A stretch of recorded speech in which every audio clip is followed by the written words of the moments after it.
मध्य प्रदेश की राजनीति में आने वाले दिनों में कुछ बड़ा होने वाला है। केंद्रीय मंत्री शिवराज सिंह चौहान और ज्योतिरादित्य सिंधिया के दो खास समर्थक नेताओं के बीच मची ठनाठनी क्या धीरे धीरे बड़े से भयंकर रूप लेने वाली है? और क्या अब सीएम मोहन यादव जल्द ही कोई बड़ा कदम उठाने वाले हैं? ये सभी सवाल एमपी के बुंदेलखंड अंचल में चल रहे राजनीतिक घमासान को देखकर उठ रहे हैं। दरअसल बुंदेलखंड के मुख्यालय सागर में इन दिनों बीजेपी के भीतर मंत्री गोविंद सिंह राजपूत और पूर्व मंत्री भूपेंद्र सिंह में चल रही आपसी तनातनी, उनके समर्थकों में चल रही गुटबाजी और दोनों के बीच शुरू हुआ घमासान दिन ब दिन नियंत्रण के बाहर होता जा रहा है। अनुशासन का दम भरने वाली बीजेपी में हालात बेकाबू हैं। पूर्व गृह मंत्री और शिवराज सरकार में सर्वोसर्वा नेता रहे भूपेंद्र सिंह आर पार की लड़ाई के मूड में हैं। जीरो टॉलरेंस की नीति पर चलते हुए उन्होंने गोविंद सिंह राजपूत को किसी भी हालत में बर्दाश्त न करने की कसम खा ली है। इसी के चलते पहले उन्होंने संगठन को आड़े हाथों लिया, जिसमें प्रदेश अध्यक्ष वीडी शर्मा पर टिप्पणी की, जहां वीडी शर्मा को उन्होंने 5-7 साल पहले ही बीजेपी संगठन में आने की बात कहते हुए खुद को 40 साल पुराना बीजेपी का कार्यकर्ता बताया और बीजेपी को खड़ा करने में अपनी भूमिका को याद दिलवाया। और वीडी शर्मा जी को तो पार्टी में काम करते हुए अभी 5-7 ही साल हुए होंगे। इसके बाद विधानसभा सत्र के दौरान उन्होंने सरकार में एक मंत्री को आड़े हाथों लिया और याद कराया कि वो विधायक हैं, अपमान बर्दाश्त नहीं करेंगे। अब मंत्री अगर ये बोल देंगे कोई रोष नहीं है तो इसका मतलब विधायक गलत। मैं विधायक हूँ वहाँ का, तो मेरे को पता नहीं होगा कि रोष है कि नहीं है। तो मैंने यही कहा कि कम से कम कार्रवाई हो ना हो, पर सरकार की ये जिम्मेदारी भी है कि विधायक अपमानित ना हो। इस सब के दौरान उन्होंने बिना नाम लिए अपने इस गुस्से और नाराजगी के लिए गोविंद सिंह राजपूत को जिम्मेदार ठहराया। कहते हैं राजनीति में हर एक बयान के मायने होते हैं और यहाँ तो भूपेंद्र सिंह एक के बाद एक अपने बयानों से ना सिर्फ सभी को चौंका रहे थे बल्कि अपनी नाराजगी भी जाहिर करते जा रहे थे। कभी पार्टी के यस मैन की भूमिका में रहने वाले भूपेंद्र सिंह अब अचानक अपनी पार्टी के नियमों और उनके प्रति रवैये से बिल्कुल खुश नहीं दिखाई दे रहे थे। ऐसे में जब गौरव दिवस पर सीएम मोहन यादव सागर आए तो उनका गुस्सा फूट गया। उन्होंने जो किया वो जनता के सामने है और हमारे पिछले वीडियो में आप सिलसिलेवार इसको देख सकते हैं। लेकिन आज के इस वीडियो में हम बात करेंगे इस पूरी घटना के क्या मायने हैं और भविष्य में इसका क्या कुछ प्रभाव और परिणाम हो सकता है। सबसे पहले जानते हैं कि आखिर ये पूरा विवाद शुरू कैसे हुआ। दरअसल मोहन सरकार बनने के बाद ये तो साफ हो गया था कि भूपेंद्र सिंह इस सरकार में ज्यादा प्रभावशाली नहीं होंगे, क्योंकि शिवराज सरकार में मंत्री रहते हुए उन्होंने बहुतों को नाराज भी किया था और बहुत उनके लिए नाराजगी अपने दिल पर पाल रखे थे। उस दौरान उनका किसी भी निर्णय में सहमत होना न होना निर्णय को प्रभावित करता था। शिवराज सिंह चौहान का उन पर एक तरफा भरोसा उनके विरोधियों को हमेशा खटकता था और इसी का नतीजा ये हुआ कि जब शिवराज सिंह चौहान प्रदेश की राजनीति से विदा हुए तो राजनीति में भूपेंद्र सिंह का कद घटना भी तय हो गया। अब जब मोहन सरकार का कैबिनेट बना तो उसमें भूपेंद्र सिंह को शामिल नहीं किया गया। हालांकि उन्होंने और शिवराज सिंह चौहान ने काफी प्रयास भी किए, लेकिन उन्हें सफलता नहीं मिली। इसके बाद भूपेंद्र सिंह जानते थे कि अब उनके साथ राजनीति का खेल खेला जाएगा, इसलिए कुछ वक्त तक वो खामोश ही रहे। लेकिन जब कैबिनेट में सागर जिले के सिंधिया समर्थक गोविंद सिंह राजपूत मंत्री बनाए गए तो उन्होंने खुद की राजनीति के लिए इसे पहली खतरे की घंटी माना। इसके बाद एक के बाद एक उनके कुछ समर्थक गोविंद सिंह राजपूत के खेमे में जाने लगे। सागर जिले के विधायकों का भी गोविंद सिंह की तरफ झुकाव बढ़ने लगा। इस पर से संगठन के जिला अध्यक्ष और साथ ही अन्य पदाधिकारी का गोविंद सिंह राजपूत की तरफ रहना उनकी राजनीति के लिए दूसरी खतरे की घंटी रहा। इसके अलावा जो लोग कांग्रेस छोड़कर बीजेपी में आए थे उनमें से कुछ नेताओं की पसंद गोविंद सिंह राजपूत फिर बन गए। शैलेंद्र जैन, प्रदीप लारिया जैसे विधायक भूपेंद्र सिंह से पहले से ही नाराज थे और अब जब भूपेंद्र सिंह पावर में नहीं थे तो उन्होंने भी अपना सिंडिकेट तैयार कर लिया। जिसमें बाद में लता बानखेड़े जब सांसद चुनकर आईं, वो भी जुड़ गईं और बंडा और बीना विधायक भी इस सिंडिकेट में शामिल हुए। अब जब गोविंद सिंह राजपूत की अगुवाई में यह सिंडिकेट तैयार हुआ तो भूपेंद्र सिंह समझ गए थे कि अब राजनीति में हवा उनके विपरीत बह रही है और ये हवा जल्द ही आंधी का रूप भी ले लेगी। अब तक भूपेंद्र सिंह खामोश ही रहे, पार्टी के प्रति अपनी वफादारी को शांति से निभाते रहे। लेकिन जब सागर में सितंबर के महीने में आयोजित हुई रीजनल इंडस्ट्रियल कॉन्क्लेव में उनका अपमान हुआ तो यहाँ पहली बार उन्होंने खुद को उपेक्षित महसूस किया और अपनी चुप्पी तोड़ दी। इस कॉन्क्लेव में उन्हें कभी अपने राजनीतिक प्रतिस्पर्धा में सबसे बड़े टकराव रखने वाले पूर्व मंत्री गोपाल भार्गव का साथ मिलता देखा। उन्हें भी मोहन सरकार में मंत्री नहीं बनाया गया था और वो भी उपेक्षित महसूस कर रहे थे। भूपेंद्र सिंह को लगा दोनों एक ही नाव में सवार हैं, बढ़िया जुगलबंदी बनेगी। दोनों नेताओं ने इस दौरान सोशल मीडिया पर अपनी उपेक्षा को लेकर इशारों में दर्द बयान भी किया, पोस्ट की, जिसके बाद ऐसा लगने लगा कि दोनों मिलकर इस सम्मान की लड़ाई को आगे तक लड़ने वाले हैं। वहीं इस सब के दौरान गोविंद सिंह राजपूत दिन ब दिन जिले की राजनीति में नंबर 1 के अपने पायदान को न सिर्फ मजबूत कर रहे थे बल्कि सभी नेताओं को अपनी ओर खींचने में कामयाब हो रहे थे। अंदरूनी तौर पर दोनों नेता यानी भूपेंद्र सिंह और गोविंद सिंह राजपूत के बीच हालात पूरी तरह बिगड़ चुके थे। बस दोनों के बीच की दुश्मनी का ये ज्वालामुखी फटने का इंतजार कर रहा था और एक दिन ये मौका भी आ गया। भूपेंद्र सिंह की विधानसभा खुरई में उनके सबसे बड़े विरोधी अरुणोदय चौबे गोविंद सिंह राजपूत का खुरई में स्वागत करते हैं। इतना ही नहीं, सूत्रों के मुताबिक जिस स्कूल को हटाने में भूपेंद्र सिंह प्रयासरत थे उसे बचाने में उनके विरोधी किसी नेता ने अपनी ओर से कुछ पहल कर दी। बाद में भूपेंद्र सिंह की इच्छा के विरुद्ध स्कूल की मान्यता बच गई। ये देख भूपेंद्र सिंह बौखला गए, उनका गुस्सा 7वें आसमान पर पहुंच गया और इसका पहला शिकार हुए सागर के विधायक शैलेंद्र जैन। दिवाली मिलन समारोह के नाम पर भूपेंद्र सिंह के समर्थकों ने सागर में जगह जगह उनका स्वागत और सम्मान किया।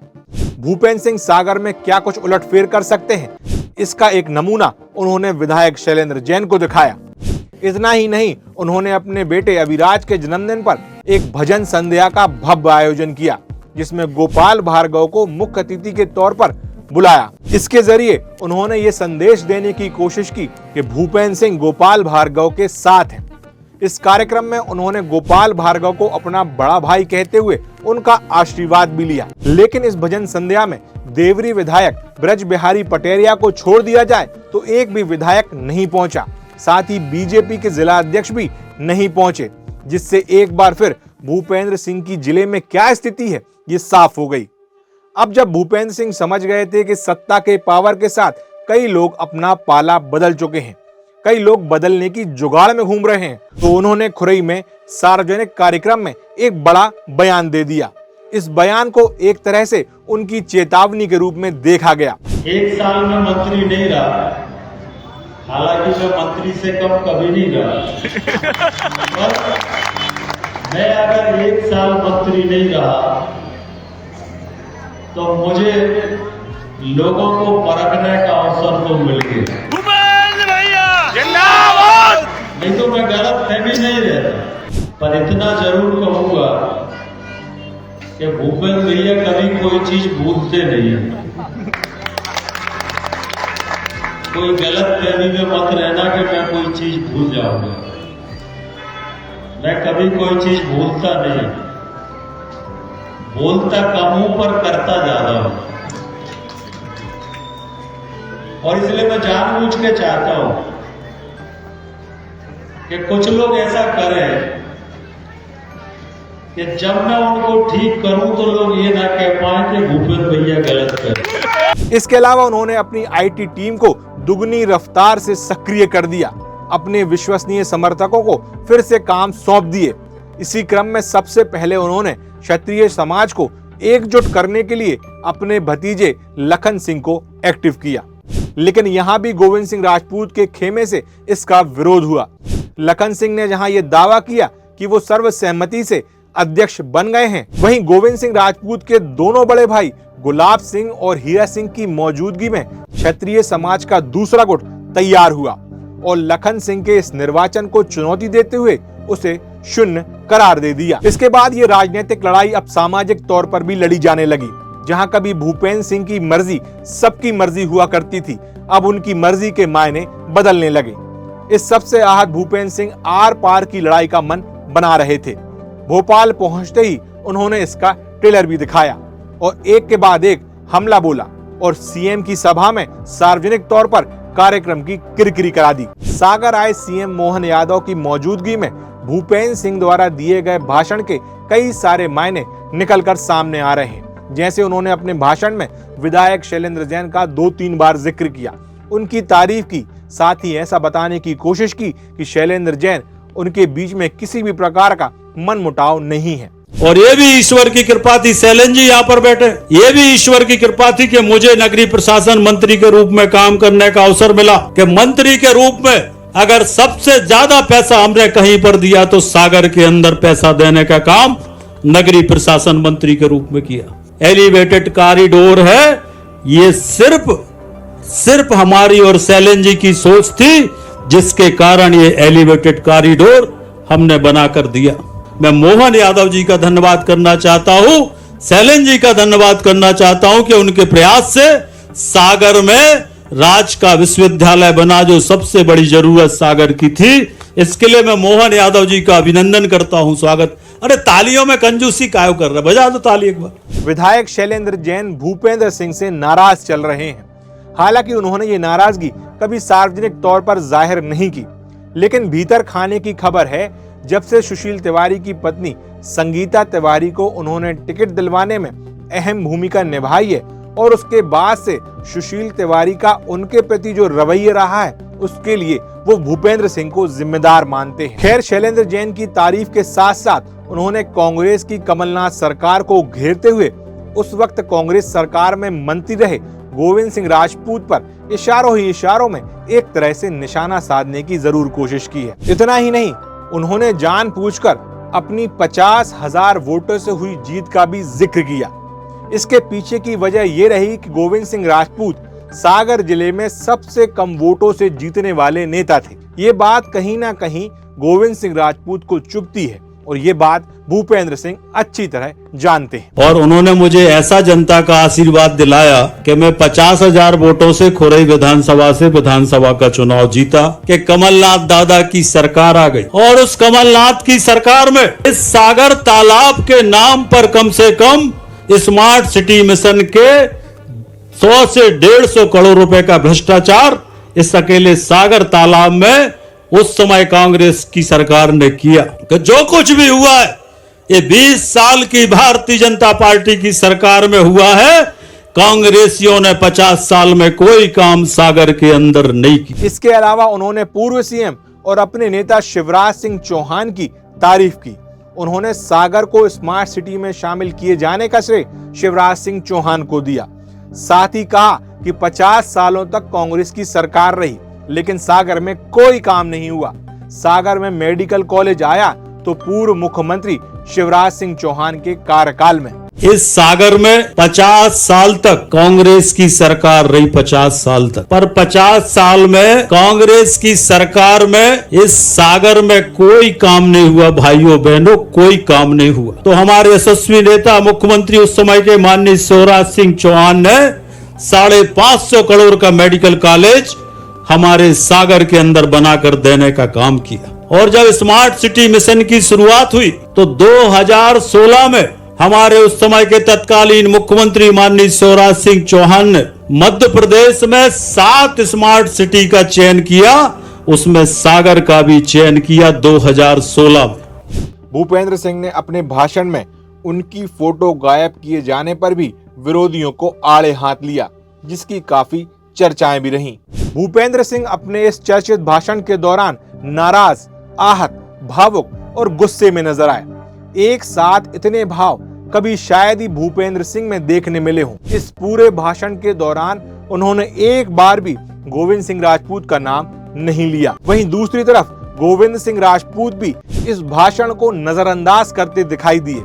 यहाँ तक कि जो नगर निगम आयुक्त से बुके ना लेने वाला और नाराजगी भरे अंदाज में उल्टा सीएम को बुके देने वाला जो घटनाक्रम रहा, उन्होंने इसको भी तवज्जो नहीं दिया। लेकिन सवाल यह है कि इस सबसे सागर की राजनीति और खास करके भूपेंद्र सिंह पर क्या प्रभाव होगा और अंत में परिणाम क्या हो सकते हैं। बात अगर भूपेंद्र सिंह पर इसका क्या प्रभाव होगा तो सब कुछ उन्हीं के इर्द गिर्द है और वो इसका केंद्र बने हुए हैं। सबसे पहले बीजेपी के प्रदेश अध्यक्ष वीडी शर्मा पर दिए गए उनके बयान पर संगठन उन्हें तलब कर सकता है। वहीं सीएम के कार्यक्रम में उनकी खुल्लम खुल्ला अपनी नाराजगी जाहिर करना उन्हें आने वाले समय में राजनीतिक नुकसान पहुंचा सकता है। गोविंद सिंह राजपूत से सीधी टक्कर अभी उनके लिए अनुकूल समझ नहीं आती, क्योंकि सत्ता और सागर की राजनीति में गोविंद सिंह स्वतः ही लगभग सभी नेताओं की पसंद बने हुए हैं। इसके अलावा सागर की राजनीति में क्या कुछ चल रहा है,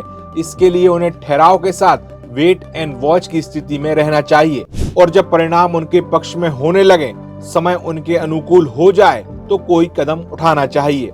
जबकि गोविंद सिंह पर इस सब के पड़ने वाले प्रभाव की बात करें तो इसको लेकर अभी कहा जा सकता है कि वो राजनीति में जैसे चल रहे हैं वो रास्ता उनके लिए मजबूत और मजबूत करते जा रहा है। खैर, आज भूपेंद्र सिंह गोविंद सिंह राजपूत और अपने विरोधियों से आर पार की लड़ाई के मूड में है। वहीं इस कार्यक्रम के बाद जब सीएम के साथ गोविंद सिंह राजपूत भोपाल के लिए बाय एयर रवाना हुए तो उन्होंने भूपेंद्र सिंह के नेता शिवराज सिंह चौहान से मुलाकात की। इस मुलाकात के क्या कुछ मायने हैं और इस मुलाकात में क्या कुछ निकल कर आया है, ये आने वाले दिनों में पता चल जाएगा। लेकिन अभी सिंधिया और शिवराज के सबसे कट्टर समर्थकों के बीच चल रही इस लड़ाई का अंत होता नहीं दिखाई दे रहा है और गौरव दिवस पर हुए घटनाक्रम को देखने के बाद ये भी लग रहा है कि बात सीएम मोहन यादव के हाथ से भी निकल गई है। तो क्या अब ये मान लिया जाए कि सागर में इन दोनों नेताओं की लड़ाई की सुलह दिल्ली में होगी, क्योंकि इनके नेता शिवराज सिंह चौहान और ज्योतिरादित्य सिंधिया दिल्ली में बैठकर कहीं ना कहीं इन दोनों नेताओं की सुलह के लिए कुछ ना कुछ योजना जरूर बना रहे होंगे। ये थी हमारी खास खबर। अगर आपको सागर टीवी न्यूज की खास खबरें पसंद आती हैं तो सागर टीवी न्यूज के सभी सोशल मीडिया प्लेटफॉर्म्स को लाइक, सब्सक्राइब, फॉलो करें। इसके अलावा हमारा STVN चैनल भी है, उसे भी लाइक, सब्सक्राइब, फॉलो करें। और अगर आपको राजनीतिक और इतिहास से जुड़ी खबरें पसंद आती हैं तो सागर टीवी न्यूज के अलावा आप शिवा पुरोहित यानी मेरे नाम के ऑफिशियल पेज पर जाकर, जो आपको फेसबुक, यूट्यूब और इंस्टाग्राम पर मिलेगा, वहां जाकर आप केवल राजनीतिक और इतिहास से जुड़ी खबरें एक साथ देख सकते हैं। नमस्कार।